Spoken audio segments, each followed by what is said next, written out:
అరెస్టును ఆపలేము, కేజ్రీవాల్కి షాక్ ఇచ్చిన హైకోర్టు.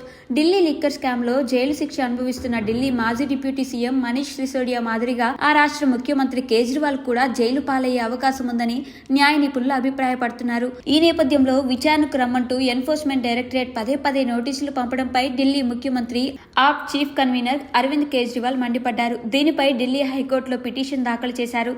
ఓవైపు ఈ సమన్లపై కోర్టులో విచారణ జరుగుతుండగా ఈడీ 9వ సమన్లు పంపింది. దీనిపై కేజ్రీవాల్ మరోసారి హైకోర్టును ఆశ్రయించారు.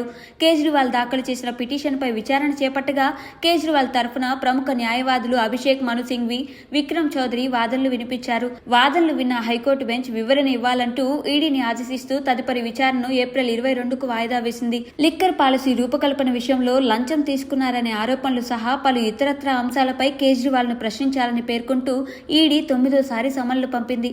ఈ నెల 21న విచారణకు రమ్మని కేజ్రీవాల్ ను పిలిపించింది. దీంతో కేజ్రీవాల్ హైకోర్టును ఆశ్రయించారు. విచారణ జరిపిన కోర్టు కేజ్రీవాల్ ఆరోపణలకు ఈడీ సమాధానం చెప్పాలని ఆదేశించింది. ఇదే క్రమంలో ఈ రోజు జరిగిన వాదనల్లో ఢిల్లీ హైకోర్టులో ముఖ్యమంత్రి కేజ్రీవాల్ కు భారీ ఎదురుదెబ్బ తగిలింది. అరెస్టు నుంచి మినహాయింపు ఇవ్వలేమని తేల్చి చెప్పింది. తదుపరి విచారణను ఏప్రిల్ 22వ తేదీకి వాయిదా వేస్తూ గురువారం ఉత్తర్వులు జారీ చేసింది. కాగా ఢిల్లీ మద్యం కుంభకోణం కేసులో కేజ్రీవాల్ కు ఈడీ అధికారులు ఇటీవల 9వ నోటీసులు జారీ చేసిన విషయం తెలిసిందే.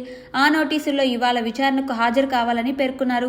అనూహ్యంగా ఆయన 9వ కూడా గైర్హాజరయ్యారు.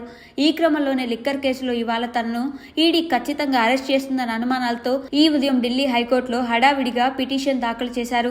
ఈడీ విచారణకు సిద్ధమని, అరెస్టు కాకుండా తనకు రక్షణ కల్పించాలని పిటిషన్లో పేర్కొన్నారు. దీనిపై విచారణ జరిపిన జస్టిస్ సురేష్ కుమార్ కైత్ నేతృత్వంలోని డివిజన్ బెంచ్ అరెస్ట్ నుంచి మినహాయింపు ఇవ్వలేమని తేల్చి చెప్పింది. దీంతో ఆయన అరెస్టు కావడం ఖాయమనే ప్రచారం జరుగుతోంది.